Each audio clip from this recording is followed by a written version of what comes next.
I'm spending a month in Bolivia this summer, and whenever I tell people that, a lot of people say, oh, that must be so hard being away from your food, your house, your culture for that long. And honestly, I wish we could spend more time here. I wish we could even live here. And there's many reasons for that, but the first being the culture is so different.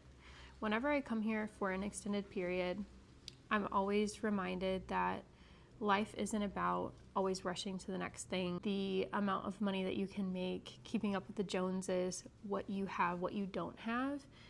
It's about focusing on the things that you do have and the things that are important, which is family and spending time with the ones that you love. I think it is so cool that in Bolivia, people get together almost every day for coffee at around 4:30 to 7 p.m. A lot of guests will show up for that coffee time. You might have family or friends that come over. You might go over to somebody's house, but there's always this time of day where people just reset from the hustle and bustle of the day. In Bolivia, there is a very big income disparity between the rich and the poor. 90% of the population is just getting by.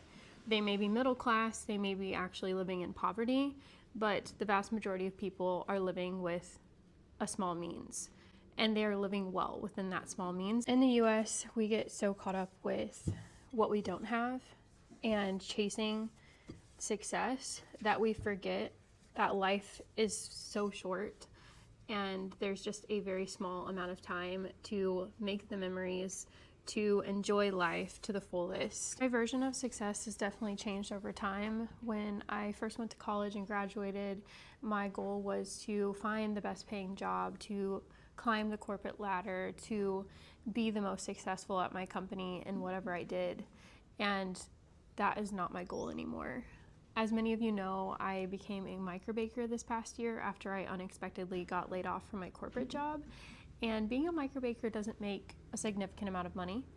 I am not going to be the richest person, and that is not my goal anymore. I told my husband, we spend our whole lives chasing success and wanting more, when in reality we should just be focused on what we do have and spend time with each other and make memories as a family. I've always noticed that the poorest places I've traveled to are some of the happiest places. The people seem truly happy with living with what they have, even if they're worried about their next meal. My problems always seemed so small compared to these places.